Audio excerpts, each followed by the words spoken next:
Las Vegas, America's Sin City. Every year, more than 37 million people head for the Strip with just one dream, to hit the jackpot. Most go home broke.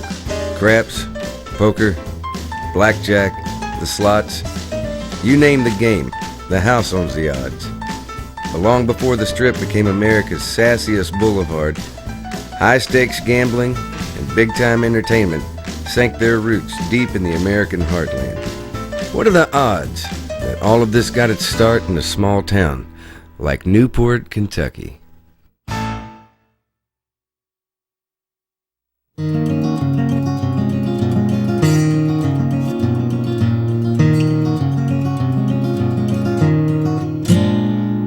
Kentucky's got a secret she don't want you to find. I'll tell you a tale from along the Ohio, lost in the shuffle of time. Oh, a pair of rosy lips on a girl with all the tricks. Well, you might strike luck tonight if you'll just roll the dice. Talking about Newport, its own little world. Talking about Newport, gangsters, gamblers, and girls.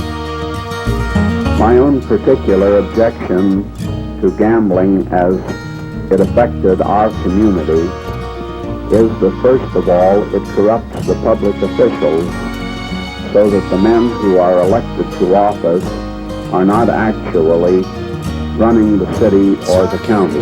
Newport, its own little world. Talking about Newport,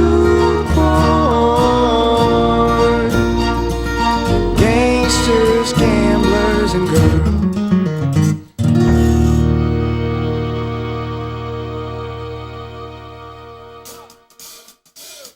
Newport, Kentucky, tucked away on the south bank of the Ohio River. It is a showcase of just how a riverfront development is supposed to work. But not so long ago, Newport was a rough and raucous Sin City that was open for business round the clock. Before there was Vegas, there was Newport. Newport started everything. It made a beautiful town. You could get anything you wanted in Newport. You could get a beautiful girl, you could have fun gambling, and you would have a beautiful time. You'd meet a lot of people that came from all over the country. It could have been the Las Vegas of the United States. Newport was legendary, a beacon for the nation's most celebrated entertainers. It was also a magnet for people who lived on the far side of the law. Gambling, prostitution, bootlegging, they thrived here. But how exactly did this sleepy little river town become a hub of big-time nightlife? To understand it, you have to look back at Newport's earliest days.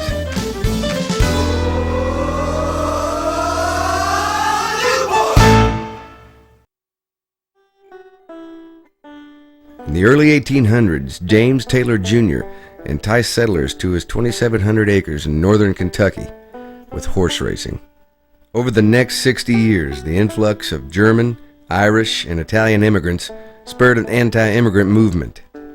Newport was one of the centers of immigration, both Irish immigration and German immigration. In fact, the 3 points of the German triangle in the United States were Cincinnati and its suburbs of Newport in Covington, and St. Louis and Milwaukee. So that's where most German settlers who came to the United States, ended up coming. Because you got to remember, the immigrants were the people that were in the saloons. They were drinkers, The American Party was saying that these people were destroying America.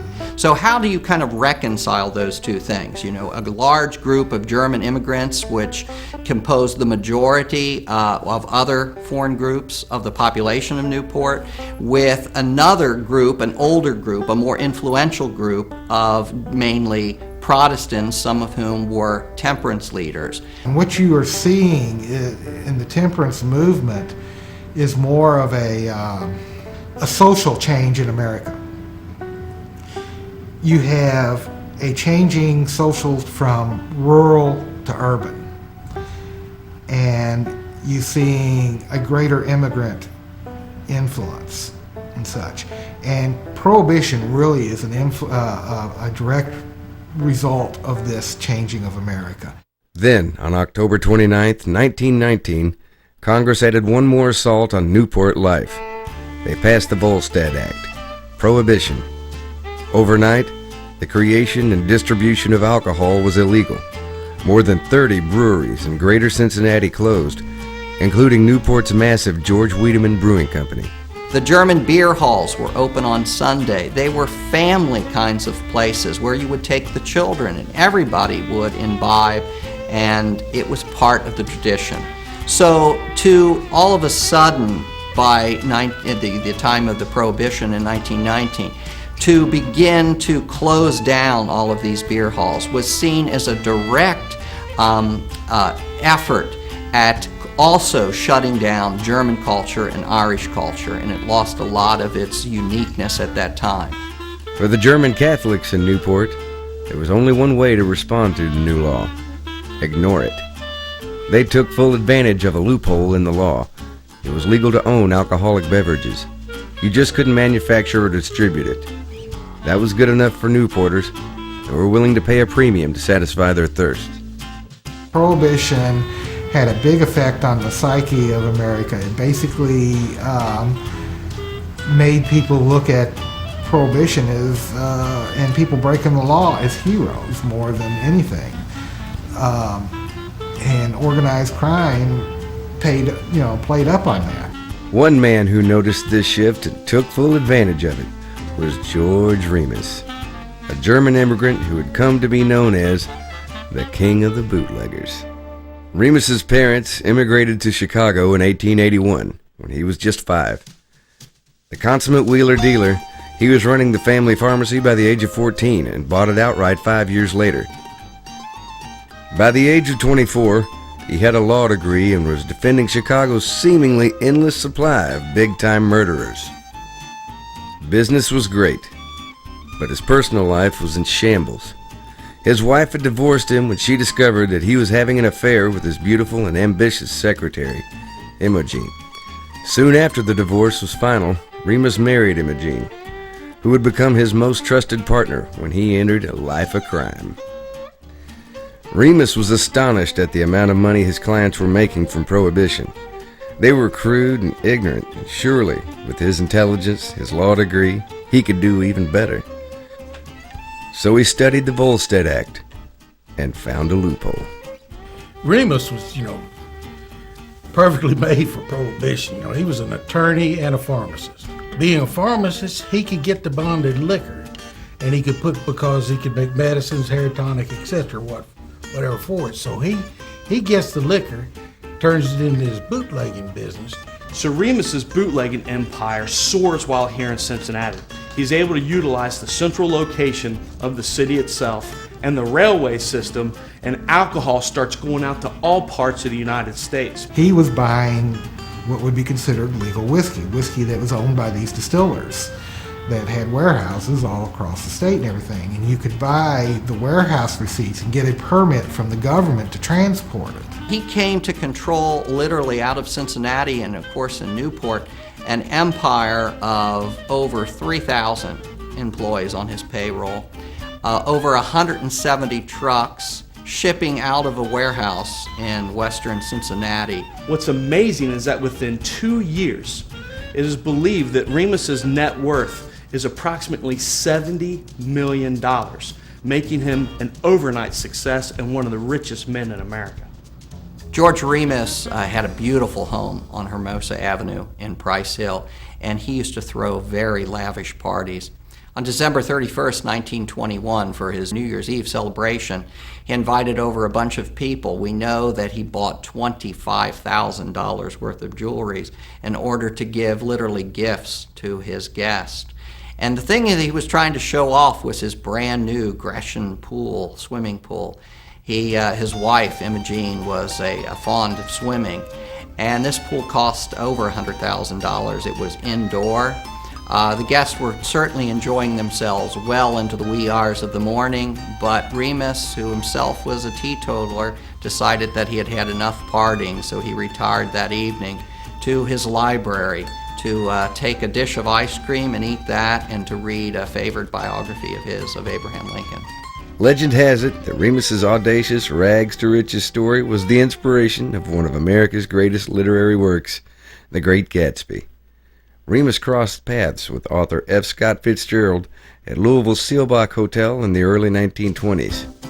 Fitzgerald is said to have been so taken aback by Remus's overpowering personality that during a party in the hotel, Fitzgerald grabbed several unused napkins and began to write the opening lines of his greatest novel. The interesting thing about George Remus is you see this very conflicted kind of character. Very well educated, a teetotaler, liked to read, was a lawyer, but on the other hand, he himself was making his money off of bootlegging. But history has a way of catching up with even the smartest crooks. In 1925, Remus was convicted of violating the Volstead Act and sentenced to 2 years in prison. He continued to live the life of a gentleman gangster, though. Fresh flowers were delivered to his cell daily, and he was permitted to have private visits with Imogene. Remus wasn't aware of it yet, but this was the beginning of the end of his illegal empire. It turns out that Franklin Dodge, who was an FBI agent, was one of the principal investigators to put George Remus behind bars at the Atlanta Federal Penitentiary. Then, oddly enough, Franklin Dodge is sent down by the FBI to the penitentiary to investigate graft and corruption. And when he arrives, he meets Imogene Remus, who was visiting her husband. And the two begin a rather torrid relationship and romance, which in the end really depresses George Remus a great deal and will ultimately lead to the jealousy that will be the rage where he actually shoots his wife after he's released from prison. When he comes out of prison, his wife is, second wife is Imogene, has initiated divorce proceedings. Now, he is not going to stand for this, and he is a very jealous man, especially when it comes to his wife. And so he decides if he can't have her, nobody's going to have her. So he tells his chauffeur on their way to their second divorce proceeding in downtown Cincinnati to run her car off the road. Okay?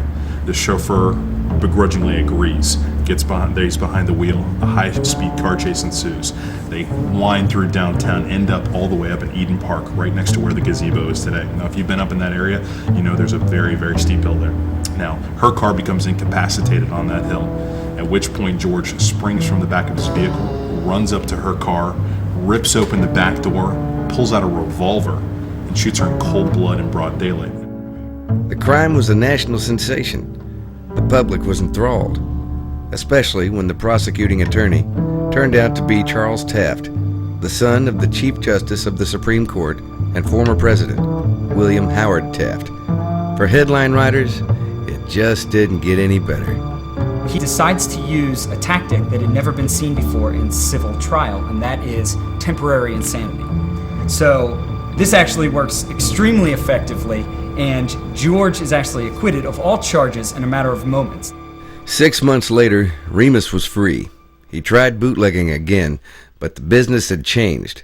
Hardcore gangsters were the bosses now. So Remus abandoned crime and moved to Covington and resumed his law practice. Remus may have left bootlegging, but his legacy lived on. The henchmen he had trained so well would continue to be influential players in Newport's criminal life. What they didn't realize, though, is that their careers as bootleggers were about to change. In 1933, the Volstead Act was repealed. The noble experiment, as Prohibition was known, was now at an end. The mobsters who had become so wealthy bootlegging booze suddenly had to scramble to maintain income that Prohibition had provided. Their solution? Gambling. During Prohibition, Northern Kentuckians sent a clear message, not only to Cincinnatians, to the state at large in Kentucky, that stay out of our business. let us run our own affairs.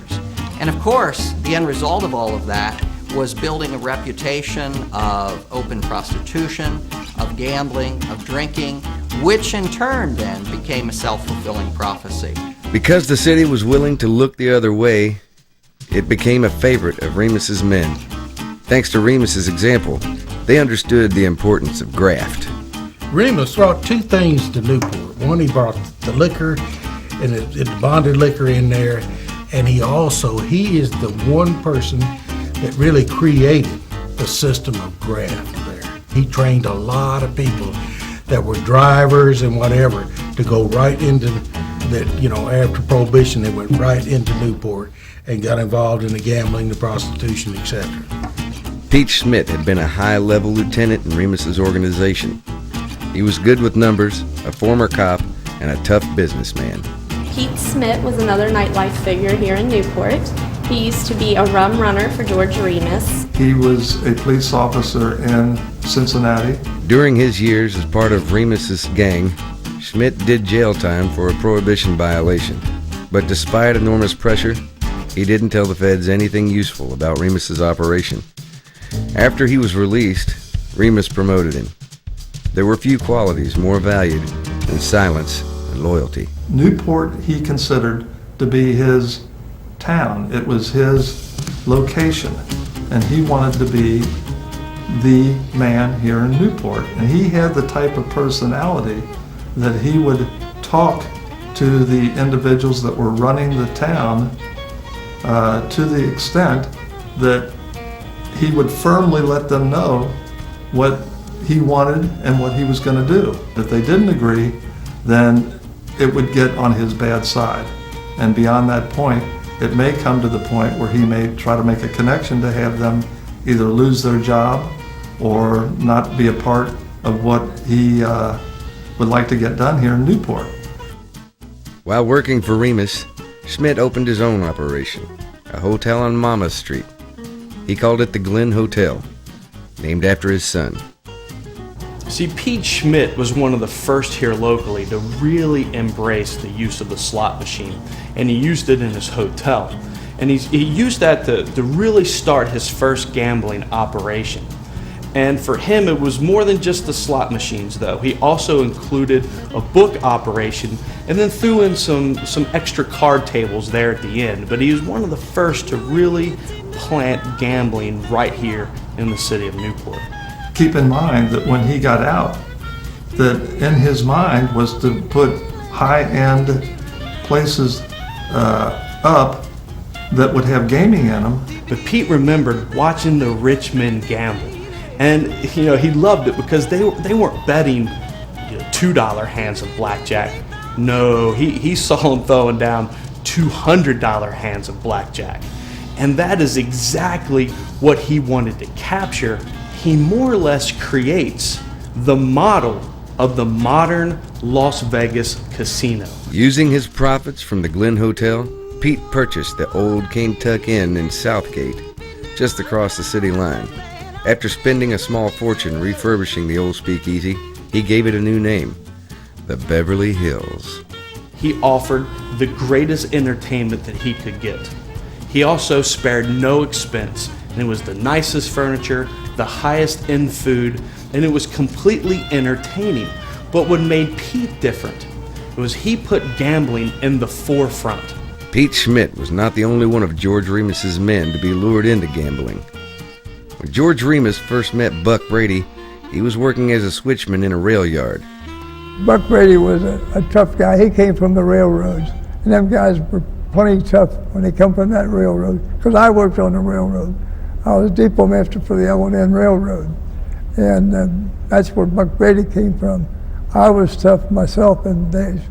Remus liked Brady's toughness and was impressed by his ability with numbers. Soon, Brady became part of Remus's entourage, providing security for the entire bootlegging operation. Well, Remus, he was a gentleman gangster. He didn't rule with a Tommy gun. And he hires Buck Brady, and he asks him to be his muscle. Now, Buck then gets a team of guys with him. And these guys, again, are arming themselves with shotguns to protect the delivery of all these bootlegging shipments of alcohol. Now, as you can imagine, in about 2 or 3 years' time, Buck netted over $200,000. Like so many of Remus's associates, Brady was busted during the 1922 raid. After serving time in prison, he followed Pete Schmidt's lead by buying a restaurant, the Bluegrass Inn, and turning it into a casino. The Primrose, within just a very short time, begins pulling in millions of dollars in revenue from the card games and the slot machines. The Primrose was enormously successful. Located in Wilder, Kentucky, just outside of Newport, it was known for its lavish interior. Buck Brady had come a long way from working in the rail yard. Yet another of Remus's sidekicks was Jimmy Brink. Before joining up with Remus, Brink was already a successful bootlegger and would go on to open another of Northern Kentucky's iconic casinos, the Lookout House. He leaves Newport and goes to a neighboring town, which is Covington, Kentucky. It's on Dixie Highway just outside Cincinnati. And he builds the third carpet joint here around the city, and he names it the Lookout House. One of the important things about Jimmy Brink and the Lookout House is it established a casino in an adjoining county, Kenton County. So now you got it in Campbell and you got it in Kenton County. And the importance of that is when the grand juries met, they met on alternating schedules. So when the grand jury was meeting in Kenton County, they closed the casinos there and opened them and let them ride open in Campbell. So you could literally say, there's no gambling going on here. There wasn't. And then when it switched, they would do the same thing. Now, again, this is just a few miles outside of town, but you have 3 premier gambling destinations almost within walking distance here in Newport, Kentucky. At this point, Jimmy Brink, Buck Brady, and Pete Schmidt are starting to catch a lot of attention, but not from the feds, from Cleveland and New York. If the locals had million-dollar dreams, the syndicate had billion-dollar dreams. Now, when it comes down to it, the Cleveland syndicate could have written a business book. They had made millions of dollars bootlegging and rum running across Lake Erie. These are enormously powerful folk who have come to town. It's probably good for them that they've come to town. They're going to offer higher class gambling. They're going to offer higher class entertainment, higher class services. That isn't really going to compete with the locals anyway. And they're bringing in more and more and more customers. As the Cleveland syndicate begins to diversify, they actually start running a club in Hamilton, Ohio called the Arrowhead Club. But you see, they start looking around. And eventually, these guys invest in the Coney Island racetrack. Now today we know this place is River Downs. And it was their first legal business. Second, it was near the Arrowhead. So they were able to run both and also concentrate their labor force. While visiting their newly acquired property, Mo Dalitz and Sam Tucker caught a tip that they needed to cross the river and take a look at this amazing place called Newport. Now, as these guys are driving around Newport, they're astounded, especially on Monmouth and York Streets here in the neighborhood. They had never seen a town that was this open to gambling. The bottom line, even in a place like Newport, is that the thing that drives organized crime and drives community cooperation with organized crime is the simplest thing in the world. It's money.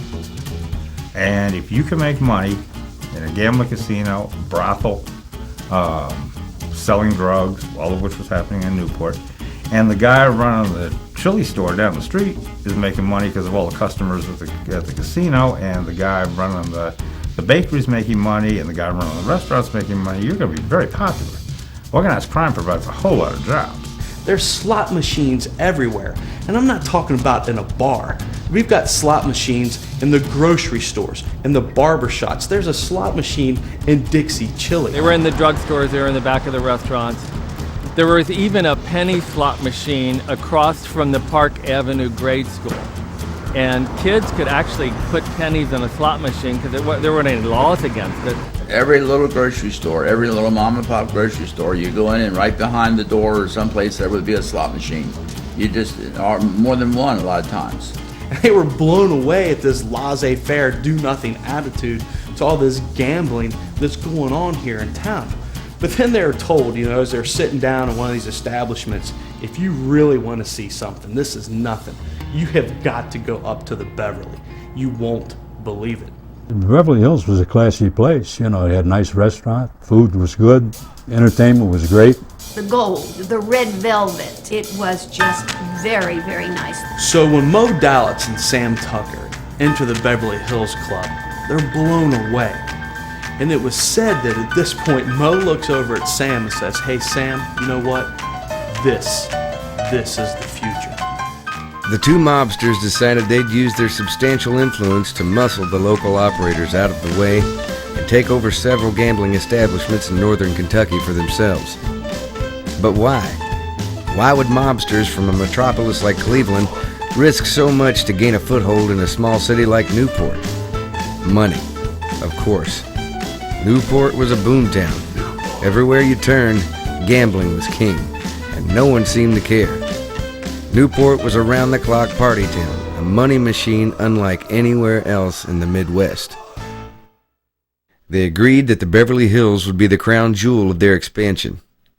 As the syndicate acquired new venues, they utilized the system of allowing local owners to be partners with them in order to serve as frontmen and run the day-to-day operation. But Pete Schmidt wasn't keen on sharing. The Cleveland Syndicate gave Pete an offer he couldn't refuse, but he did. He wanted nothing to do with their offer. Dallitz and Tucker decided to eliminate him. They hired local thugs to harass Schmidt into submission. One of their particularly vile tactics was known as ding-donging. Ding-donging was a method of intimidation, where two or more men would come into an establishment, drop their pants, and relieve themselves. Schmidt refused to give in to the pressure, so the mobsters upped their ante. Their solution? The enforcer, Red Masterson. You didn't want to cross Red, the enforcer, because there'd been a few murders there.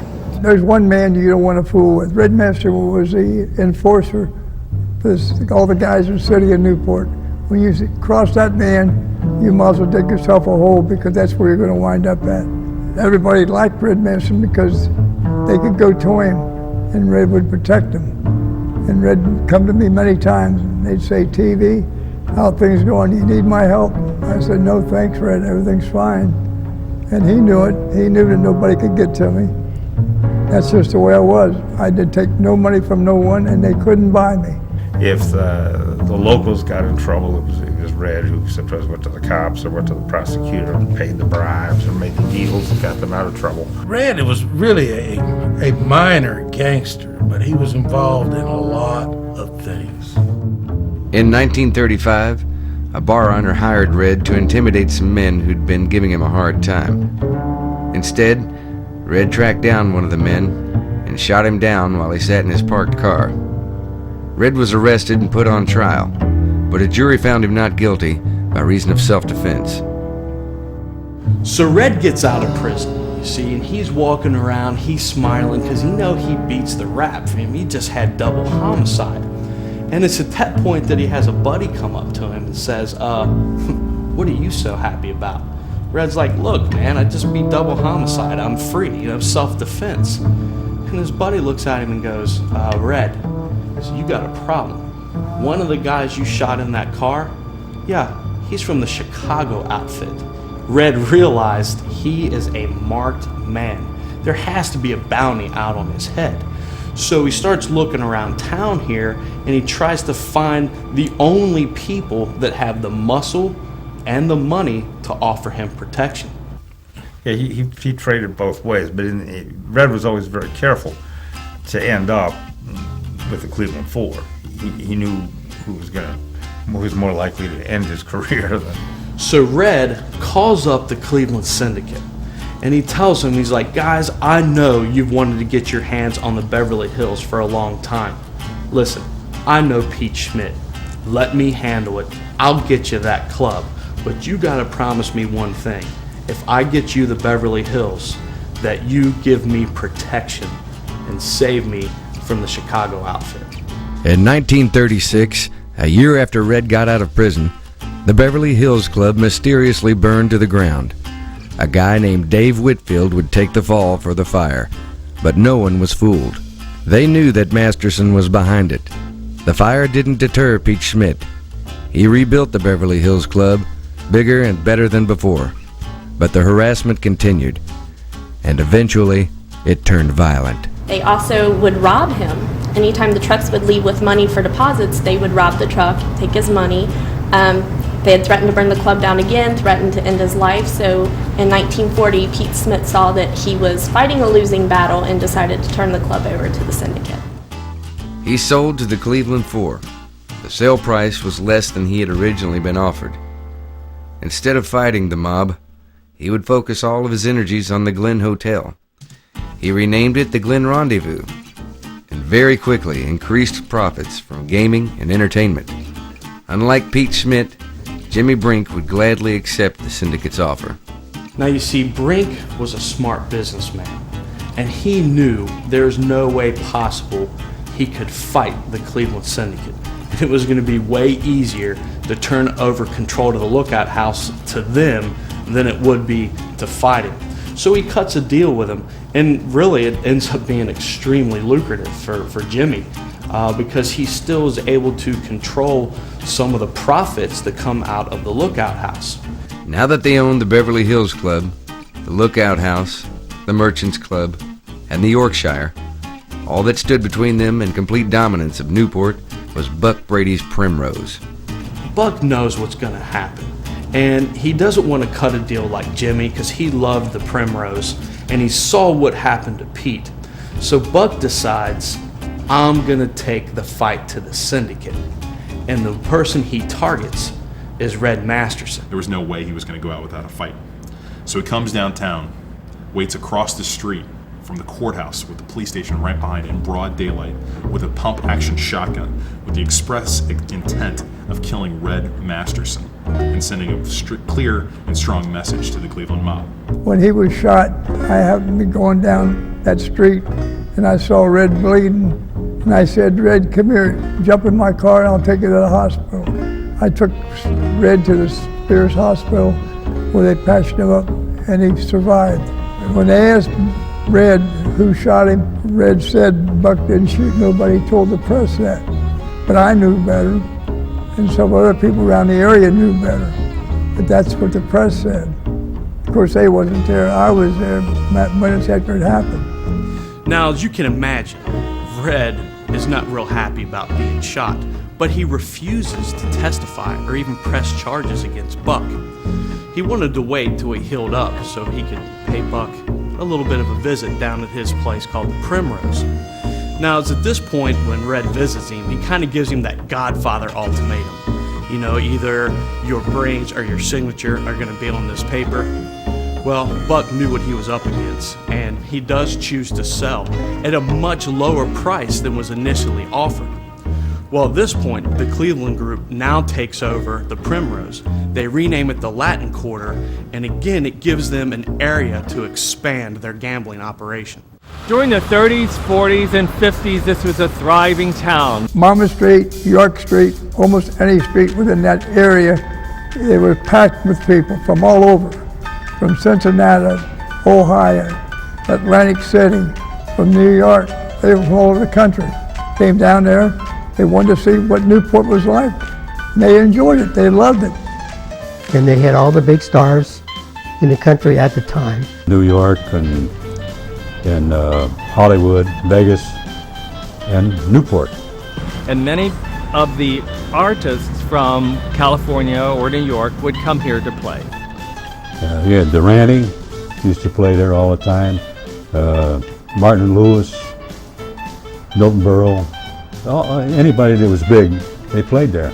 We had guys like Frank Sinatra, Dean Martin. Marilyn Monroe could be seen walking up and down the street and gaming and playing inside those casinos. The very first time that I went into the tables, I stood alongside the dealer, and there's Jerry Lewis standing right alongside of me. And he blew a quick, I think about $700, and he left. I mean, you got Frank Sinatra and all these people, everybody like that, coming in there. It's not not just local, this thing was for all over the place. The climate in Newport at that time, from the gambling and the prostitution, it made money easy. It was easy to come by. There was a lot of employment out there, no matter what you did. Millions of dollars was coming through the city of Newport every day, every night. We estimated that there was 75,000 people that would come into Newport on a night. All the liquor store lots would be full, all the nightclub lots would be full. I was told that by someone in the know that there was $1 billion a year going through Newport in the late 50s.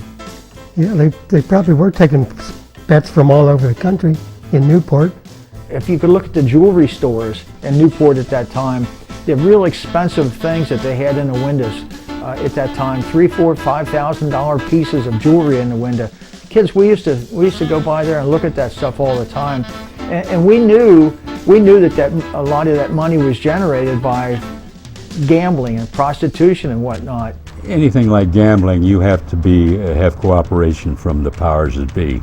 They were all wide open, really. It was illegal, but they didn't seem to bother them too much. I guess everybody was in on it. The gamblers, threw around a lot of money and made a lot of people's lives financially better. The people that owned these places or ran them, I don't think there was any real bad people there. They were just all businessmen. It was so much money. It was incredible. I mean, you had hat check girls up in Beverly Hills making a fortune. Everyone made big, big money. Now, just to give you an idea of how open this city was, the three biggest houses of prostitution, Wanda's, Vivian's, and the 4th Street Grill, were very close in proximity to the Newport courthouse. In fact, the 4th Street Grill was just across from the courthouse. And one of our favorite stories is a gentleman went in there to the 4th Street Grill after being in the courthouse and asked the manager, hey, can I get a cup of coffee? And the manager just looks at him and goes, sir, we don't serve coffee here. It was really starting to be a lot of problem. And then there were murders, and there were a lot of different things. Seemed like shoe type thing, and that was the truth. And that was getting too bad. All these bust out joints, all the bars with all their slot machines and whatever, and the bookies and everything, it was really out of control. Newport is the way it is because the people want it this way. He said, and when it comes a time when they don't want it this way any longer, they'll make a change. But even though local government was willing to turn a blind eye to their activities, they hadn't counted on an ambitious U.S. Senator looking to make a name for himself. In 1950, Estes Kefauver told America that organized crime was the biggest threat facing the nation. Newport would never be the same. So he decides to do a particular investigation of all the crime syndicates that were inside the United States of America. And this becomes huge headlines. Kefauver's going after the big families in Chicago, in New York, in Cleveland. And this commission lasted about 15 months, and it was held over 14 cities. Well, the Kefauver hearing, they stepped into the area of trying to padlock all the top officials in the city of Newport.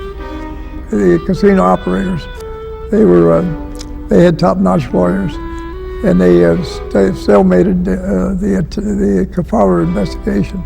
And I don't think they got anywhere with them. Statistics show that after the Kefauver hearings, that attendance in Newport and revenue actually increased. Again, the Kefauver hearings were more or less open advertisement for all of the action that you could get into here in Newport. Now, after the Kefauver Commission, there was an attempt to clean up the town a little bit. And there had been other reforms, but there's so much negative attention that was brought to Newport that many of the syndicates believe that, we got to do a little something to give it the appearance that we are not breaking the law.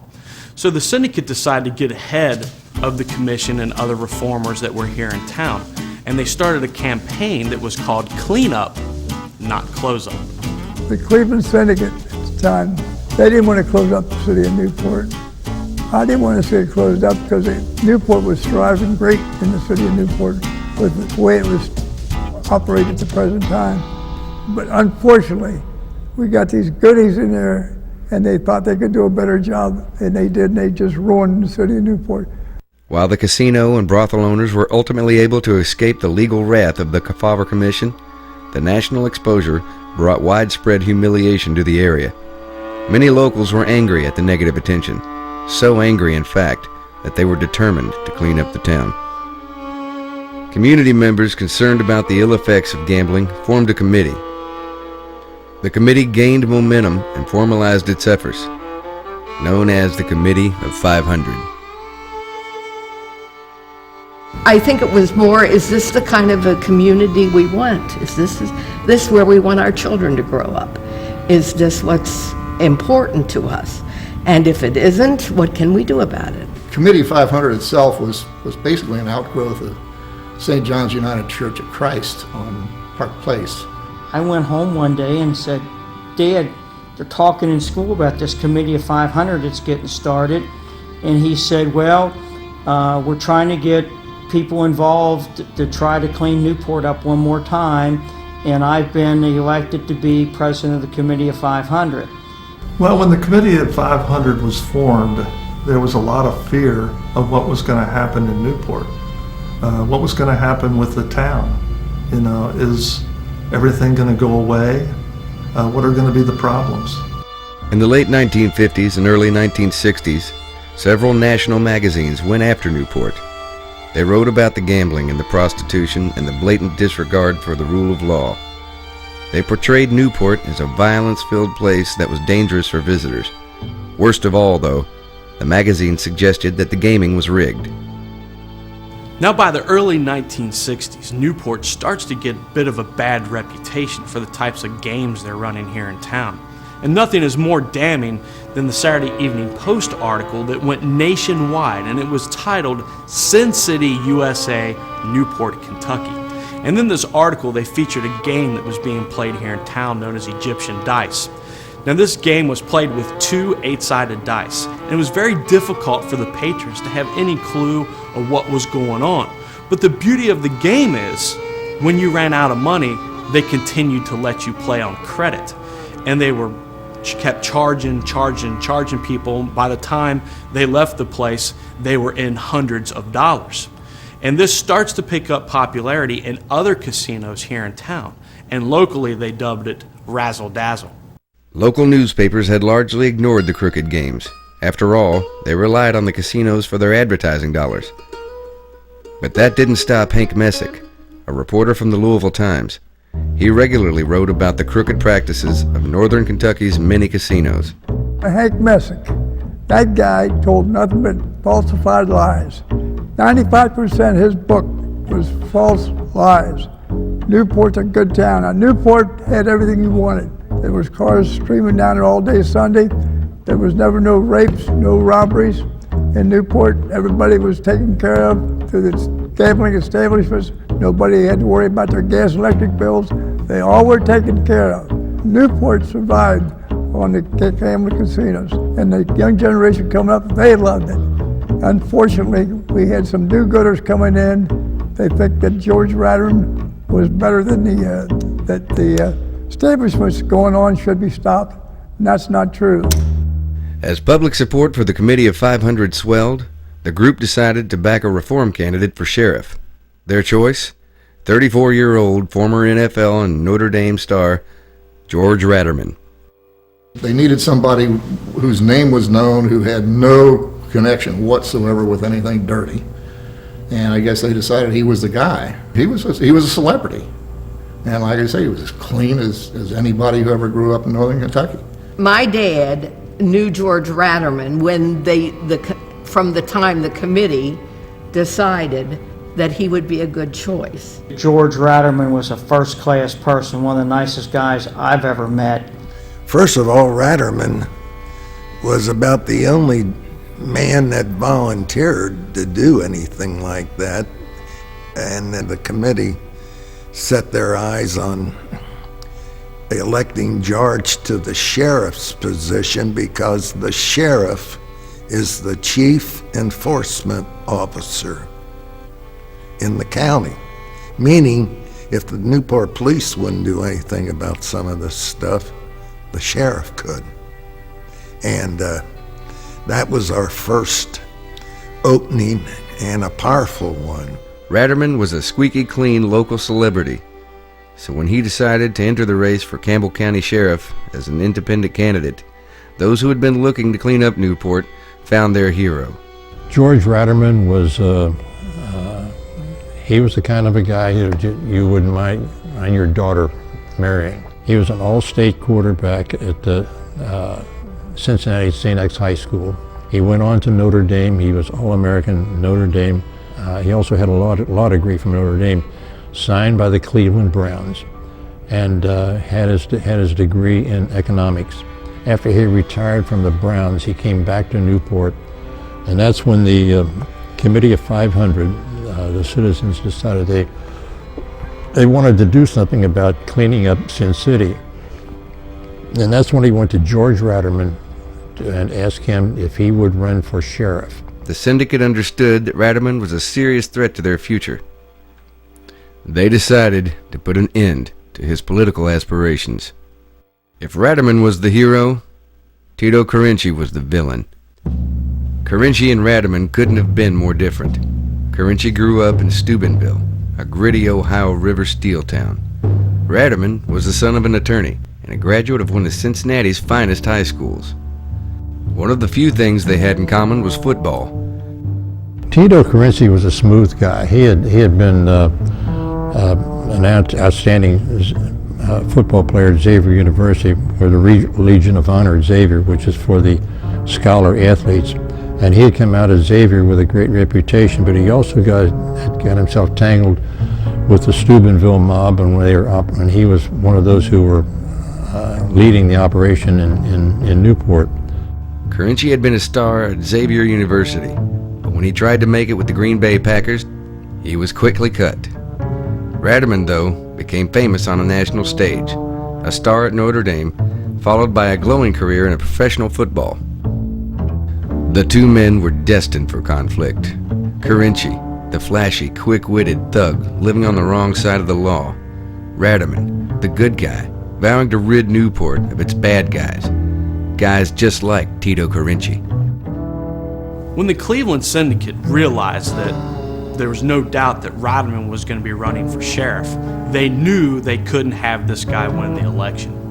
With the election heating up, Tito Carinci and George Ratterman had a meeting. There was a mutual interest in meeting. Whatever Carinci's motives were, who knows? I mean, the prosecution alleged that his motive was to frame Ratterman. Ratterman claims his motivation for the meeting was to get information from Carinci. There were a lot of myths surrounding the so-called Ratterman episode, or the Ratterman incident. The biggest one being that the quote mob enticed Ratterman or tricked him or lured him into a meeting, and at this meeting they drugged him and carried him over to Newport, to the Glen Tropicana, we'll call it the Tropicana, and that put him in bed and took pictures of him with a stripper by the name of April Flowers, real name Juanita Hodges, at least at the time. I found out that there really wasn't any evidence of that. What the evidence did show was that Newport police found Ratterman in a hotel room with April Flowers.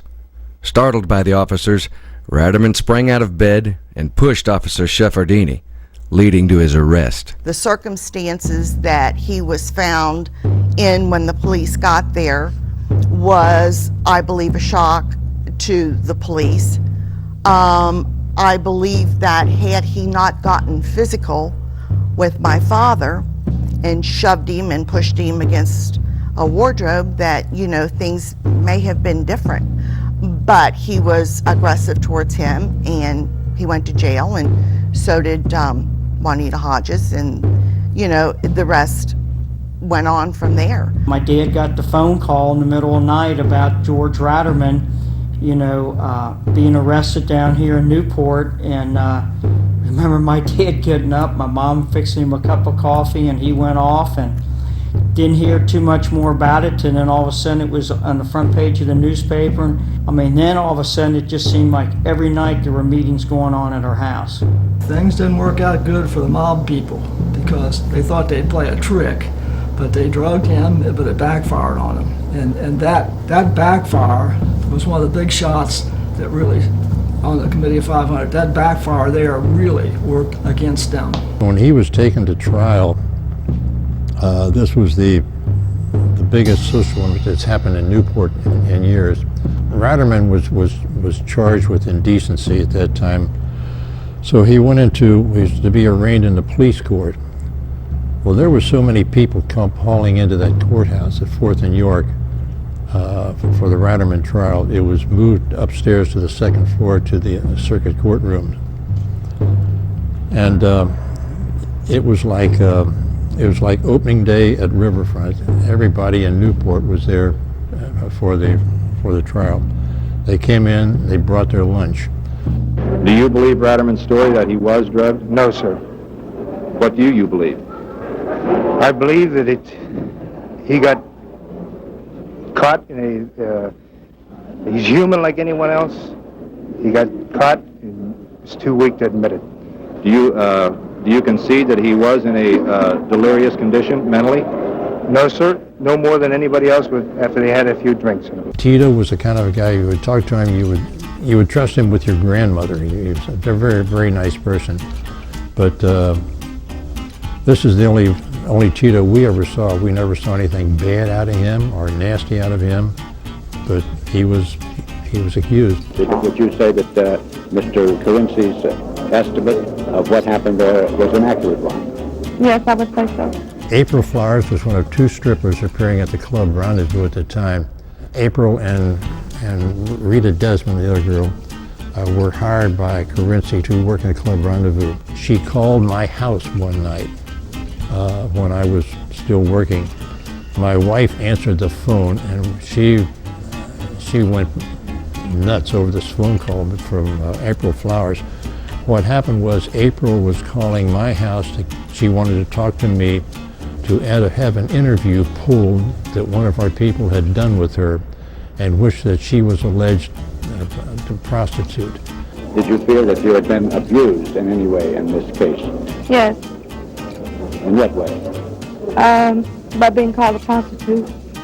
This is a charge that has never been made before? No. Someone once said that Newport was always a great place for a frame.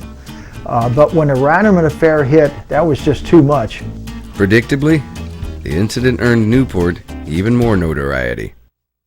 As the trial grew closer, the eyes of the nation were on Newport, including those of U.S. Attorney General Robert Kennedy, who had already had his sights set on the city. Fortunately for George Weidemann, Jack Kennedy got elected in 1960, and Bobby Kennedy really had it out for, actually it was a Cleveland mob that ran Newport. And I don't think without Bobby Kennedy's help, I don't think they really ever would have accomplished what they ultimately did. The entire Weidemann trial came down to a single testimony, one person, but it wasn't from Carenci, Weidemann, or Miss Flowers. It was the testimony of Nancy Hay, the grandmother of the photographer Tom Withrow. She claimed that early on the morning of May 9th, the phone rang repeatedly at her home. Each time, the caller said he was from the Glen Hotel and wanted to know where the photographer was. Several days earlier, Withrow had been contacted and told that if he showed up with his camera at the right time at the Glen, he would make a lot of money. Withrow wanted nothing to do with it, so he made sure he wasn't around when the call arrived. After hearing Miss Hay's testimony, the charges against Weidemann were dropped. Not everyone agreed with the decision, though. Newport Chief Detective Sheffardini would be charged with violating Weidemann's civil rights, but later he was acquitted and continued to insist that Weidemann was set up. "I will go to my grave saying Weidemann was there for sex," said Sheffardini, "but how do you beat the Kennedys once they get mixed up in it?" After the trial, Governor Bert T. Combs launched an all-out offensive on Newport. He shut down unlicensed bars and closed businesses that didn't meet fire codes. Then he went even further. He declared a state of emergency in Campbell County, indicting local law enforcement officials and replacing them with state police. The following November, George Weidemann defeated Johnny T.V. Peluso to become the new Campbell County Sheriff. Within months, Weidemann had run the racketeers out of town. You would see people on the streets when there was gaming, when things were going good, and all of a sudden, now it became almost a ghost town. For the fact that those type of people never came back because they knew what had happened here in Newport. Because they were going against the law, and their time was up. The Committee of 500 had come into play, and they had the law on their side. They had Bobby Kennedy on their side, and it was just going to happen. Their time was up. By now, the glory days of Newport's gambling empire had fizzled out. Over the years, dozens of small casino towns popped up all over the country, but none of them were as bold and brash as Newport. As great as Newport was for the crime syndicate families, they ran into a little trouble, actually huge competition, and that was Las Vegas in the early 1950s. You see, Vegas represented and offered what Newport couldn't, and that was the promise of legalized gambling. I mean, it was a gangster's paradise out there. They could have all their casinos up, and the patrons could go in there and operate and work within the confines of the law. They were free to play consistently without any worry of being arrested, the patrons or the club owners. As Vegas began to rise, Newport began to fall, and the dealers went looking for work. All those dealers that came from Newport, when they left Newport, closed out, they all went to Las Vegas. When they were opening up Las Vegas, they went to people who ran Newport, who knew what they were doing with the casino, because they had Newport. They went to them to come out here and help them set up the gambling. You could just see the Newport and Northern Kentucky presence out there in Vegas. It was there big time. If you dealt in Newport and you come to Vegas, you go to work right away. Because the guys from Newport knew what was cooking, and they were great with percentages. And they set it up pretty good. The Desert Inn was one of the first places out there, and it's a direct descendant of the Beverly Hills. There's no question about that. People had all the experience here in Newport. Yes. When they went out there, they weren't beginners. No. They knew what was going on. So they weren't put into dealers. They were put into bosses and people who controlled things. And we can say these people were in the pits because it's all illegal and everything, and so they all knew what they were doing. Newport was Vegas before Vegas was Vegas. Newport was adult entertainment at its height in the United States.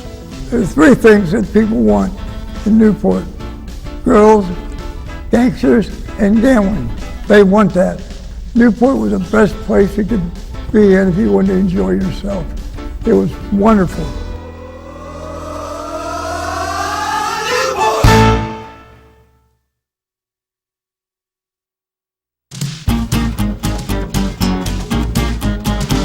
Kentucky's got a secret she don't want you to find.